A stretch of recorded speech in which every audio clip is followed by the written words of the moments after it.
بسم اللہ الرحمن الرحیم۔ السلام علیکم۔ آج 6 جولائی بروز جمعرات ہم بات کریں گے نواز شریف کو بری کیا گیا پلاٹ الاٹمنٹ کیس میں۔ یہ غیر قانونی پلاٹ الاٹمنٹ کیس تھا اور اس بنیاد پر عدالت نے میرٹ کے اوپر نہ صرف نواز شریف کو بری کیا بلکہ نواز شریف کے حق میں ایک پورا فیصلہ لکھ دیا۔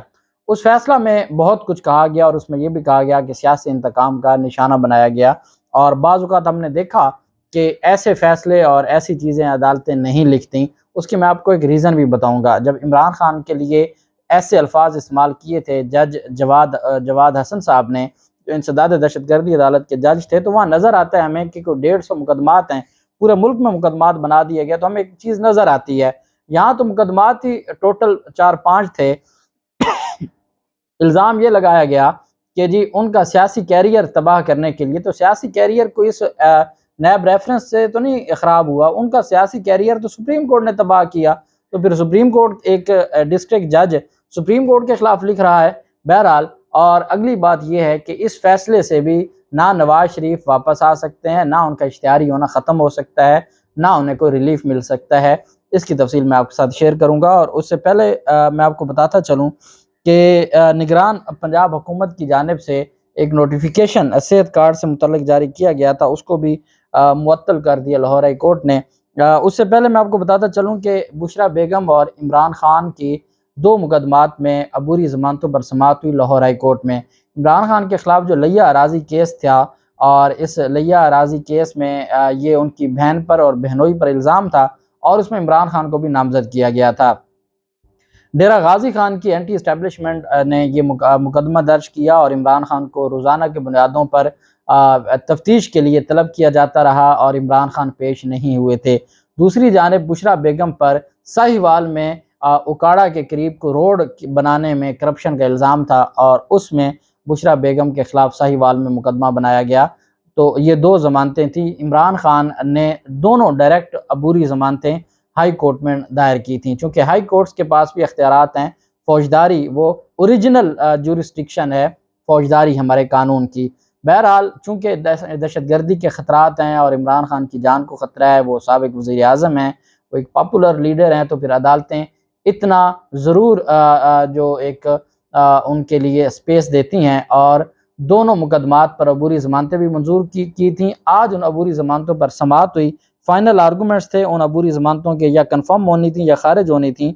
اکاڑا میں سڑک کی تعمیر میں کرپشن کے مقدمہ میں ضمانت قبل از گرفتاری کی درخواست بشرا بیگم کی تھی۔ جسٹس امجد رفیق نے سماعت کی، اور اینٹی کرپشن اکاڑا نے 409، 420، 468، 71، 109 دفعات کے تحت بشرا بی بی کے خلاف مقدمہ درج کیا، اور دوسری جانب جو مقدمات تھے وہ عمران خان کے تھے۔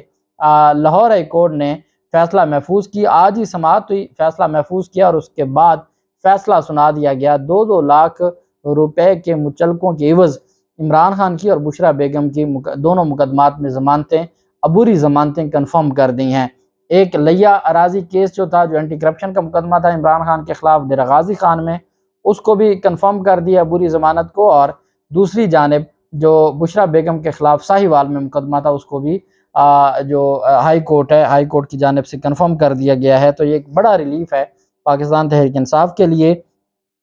دوسری جانب نگران پنجاب حکومت کی صحت کارڈ اسکیم، جو صحت کارڈ اسکیم میں تبدیلیاں کی گئی تھی نگران پنجاب حکومت کی جانب سے، اور 70% کر دیا گیا تھا کہ اگر کوئی پرائیویٹ ہسپتالوں میں علاج کروائے گا، کوئی دل کا مریض ہے یا کوئی اس طرح کا معاملہ ہے، اور وہ علاج کروائے گا کارڈک کا، تو وہ 70% پے کرے گا۔ اور پھر ساتھ یہ بھی کہا گیا تھا کہ مختلف تبدیلیاں کی گئی تھیں، اور پہلے یہ دیکھا جائے گا، اس کی جو تفتیش کی جائے گی کہ کیا یہ بندہ، اس کو ضرورت ہے بھی، ضرورت مند ہے بھی یا نہیں، کیونکہ ایک بات کی گئی کہ اس سے بہت بڑے پیمانے پر لوگوں نے مس یوز کیا۔ ہمارے معاشرے میں ہر چیز مس یوز ہوتی ہے۔ اب اس کا یہ مطلب نہیں ہے کہ اگر کسی کے فائدے کے لیے، اگر 100 لوگوں کو فائدہ ہوا ہے، 10 لوگوں نے ناجائز فائدہ اٹھایا ہے، تو 90 لوگوں نے جائز فائدہ اٹھایا ہے۔ آپ ان 9 لوگوں کو پکڑیں، آپ ان کو جو فائدہ دینے والے ہیں، جن ہسپتالوں نے فائدہ دیا، جو کچھ ہوا، آپ ان کو پکڑیں، ان کے خلاف کارروائی کریں۔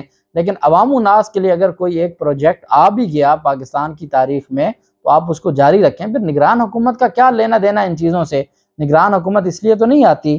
بہرحال لاہور ہائی کورٹ کا یہ بہاولپور بینچ ہے، اس کی جانب سے درخواست پر لاء کی اسٹوڈنٹ ہیں جو جسٹس عاصم حفیظ صاحب نے سماعت کی، اور لاء کی اسٹوڈنٹ ہیں فرح خان، ان کی جانب سے مفاد عامہ کی درخواست پر حکم امتناع جاری کیا۔ ایڈوکیٹ آفتاب مبارک نے دلائل دیتے ہوئے کہا کہ صوبے کی نگران حکومت نے کئی شہری دشمن پالیسیاں اپنائی ہیں۔ ایسی پالیسیوں میں سے گزشتہ منتخب حکومت کی جانب سے شروع کی گئی ہیلتھ کارڈ اسکیم کے تحت شہریوں کو دستیاب مختلف سہولیات سے دستبردار ہونا ہے۔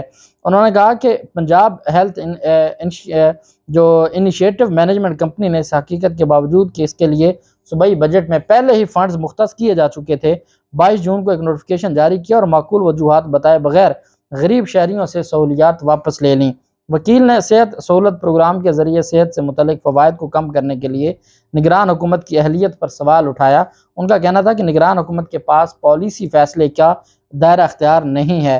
انہوں نے کہا کہ نگران کابینہ کے اجلاس میں غیر قانونی فیصلوں کی منظوری الیکشن ایکٹ 2017 کے سیکشن 230 کی سراسر خلاف ورزی ہے۔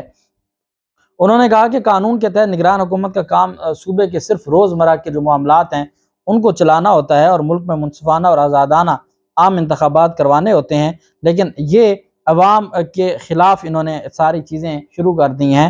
اپنے حکم میں جسٹس عاصم حفیظ صاحب نے کہا کہ درخواست گزار کی جانب سے اٹھائے گئے اعتراضات پر غور کرنے کی ضرورت ہے۔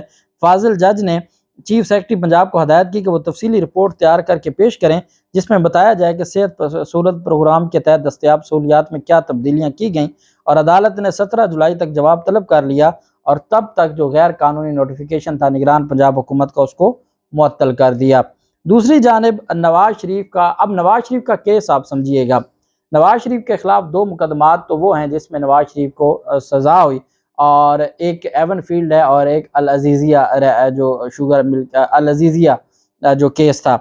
فلیگ شپ ریفرنس 3 ریفرنس تھے جو پاناما جے آئی ٹی بنی، اور اس جے آئی ٹی کے بعد 3 ریفرنس اسلام آباد میں بنے، اور اس میں ایک جو تھا عدالت میں وہ ایون فیلڈ تھا، جج بشیر نے سزا سنائی تھی، اور دوسرے 2 جو ریفرنس تھے وہ جو ارشد علی جج تھے جن کی بعد میں ڈیتھ ہو گئی تھی کورونا میں، تو انہوں نے وہ فیصلے دیے تھے۔ ایک میں فلیگ شپ ریفرنس میں بری کر دیا تھا اور العزیزیہ میں سزا سنا دی تھی۔ تو نواز شریف 2 نیب ریفرنسز میں سزا یافتہ ہیں۔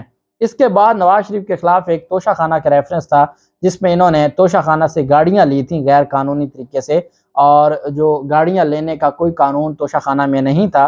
آج تک جو عمران خان کے خلاف ایک گھڑی کا معاملہ بنا ہے، تو یہ توشہ خانہ میں جب یوسف رضا گیلانی وزیر اعظم تھے تو انہوں نے قیمتی جو گاڑیاں تھیں وہ نواز شریف اور آصف زرداری کو دلوائی تھیں، اور اس پر ان کے خلاف توشہ خانہ کا مقدمہ بنا تھا، نیب کا ریفرنس تھا، جو بعد میں اس بنیاد پر واپس ہو گیا کہ وہ نیب ترمیم آ گئیں، تو توشہ خانہ کا جو کیس تھا وہ واپس ہو گیا۔ ایک مقدمہ نواز شریف کے خلاف تھا Chaudhry sugar mill case. Chaudhry sugar mill case جہاں تھا وہ آج تک آگے تفتیش سے آگے بڑھا ہی نہ، اور اس کے اوپر وہ انکوائری کی سٹیج پر نہ آیا، وہ وہاں پینڈنگ تھا۔ جبکہ دوسری جانب ایک غیر قانونی پلاٹ الاٹمنٹ کیس تھا، اور نواز شریف پر الزام تھا 1985 میں جب یہ وزیر اعلیٰ تھے، تو یہ اس وقت جو وزیر اعلیٰ ہوتا تھا وہی ایل ڈی اے کا چیئرمین ہوتا تھا، تو ایل ڈی اے نے 54 پلاٹ الاٹ کیے تھے میر شکیل الرحمان جو جیو جنگ کے مالک ہیں ان کو، اور جو اسکیم ہوتی ہے کہ گلیوں کی جگہ چھوڑی جاتی ہے، مساجد کے لیے جگہ چھوڑی جاتی ہے، پارک کے لیے جگہ چھوڑی جاتی ہے، ایک ایک کنال کے 54 پلاٹ تھے، آپ سمجھیں 54 کنال کا ایک ٹکڑا جوہر ٹاؤن میں لاہور میں پرووائڈ کر دیا گیا میر شکیل الرحمان کو، تو وہ غیر قانونی تھا، وہ ایسا ہو نہیں سکتا تھا، تو وہ نواز شریف کے خلاف کیس تھا جس میں میر شکیل الرحمان کئی مہینے جیل بھی گزار رہے تھے۔ جیسے نیب آج موجودہ حکومت کے ہاتھ میں نہیں ہے، ماضی میں بھی ایسے ہی تھا، اور یہ بات خود جو نیب کے لوگ ہیں وہ بھی کہتے رہے۔ بہرحال اب غیر قانونی پلاٹ الاٹمنٹ کیس میں نواز شریف اشتہاری تھے، توشہ خانہ میں بھی اشتہاری تھے، اور اصل اشتہاری ہیں اپیلوں میں، جو اپیلیں ان کی اسلام آباد میں خارج ہو گئیں اور وہ عدم پیروی خارج ہوئیں، اور اس میں اشتہاری قرار دیا گیا، پہلے اشتہاری قرار دیا گیا اور اشتہاری قرار دینے کے بعد ہی ان کی جو عدم پیروی اپیلیں خارج ہو گئیں، تو وہ ان کی جو سزا ہے وہ جو معطل ہوئی تھی وہ ان کی اپیلیں خارج ہو گئیں، تو وہ سزا اپنی جگہ پہ دوبارہ سے برقرار رہ گئی، اور جو ان کو یہ ریلیف ملا تھا کہ ان کی سزائیں سسپینڈ کر دی گئی تھیں وہ سزائیں دوبارہ سے بحال ہو گئیں، ایون فیلڈ کی بھی اور العزیزیہ کی بھی، تو اس میں اشتہاری ہو گئے چونکہ وہ سزا یافتہ تھے، ان کو جیل میں ہونا چاہیے تھا، اسلام آباد ہائی کورٹ میں اپیلیں دائر کی تھیں اور وہ وہاں سے سزا یافتہ ہو گئے اور اشتہاری ہو گئے۔ اسلام آباد ہائی کورٹ نے اشتہاری قرار دیا تھا۔ اب یہاں بھی اشتہاری تھے، یہاں جو اشتہاری تھے اس میں نواز شریف کی بریت کی درخواست دی گئی، بغیر نواز شریف کے پیش ہوئے۔ قانون یہ کہتا ہے کہ جب تک وہ سرنڈر نہ کرے تب تک آپ اس کا کیس سن نہیں سکتے۔ میں آپ کو ایک مثال دیتا ہوں، جو ہمارے فوجداری لاء کو سمجھنے والے لوگ ہیں وہ اس بات کی تصدیق کریں گے کہ اگر 4 ملزمان تھے اور کیس بالکل جھوٹا تھا، 3 ملزمان بری ہو گئے، تو چوتھے ملزمان کی حد تک کیس پینڈنگ رہے گا۔ جب تک وہ آگے سرنڈر کر کے عدالت کے سامنے پیش نہیں ہوگا وہ کیس ختم نہیں ہو سکتا۔ یہ ہو نہیں سکتا کہ 4 لوگ ہوں اور ایک پیش نہ ہوا ہو اور وہ اشتہاری ہو، اور 3 کا جب فیصلہ دیا جا رہا ہو تو چوتھے کو بھی ساتھ ہی بری کر دیا جائے۔ ایسی کوئی مثال قانون میں نظر نہیں آتی۔ اب جو جج صاحب تھے ان کی جانب سے فیصلے میں کہا گیا کہ جو نواز شریف کو اشتہاری قرار دینے کی کارروائی قانون کے مطابق نہیں تھی۔ اب وہ اشتہاری قرار دینے کی کارروائی بھی انہی عدالتوں نے دی۔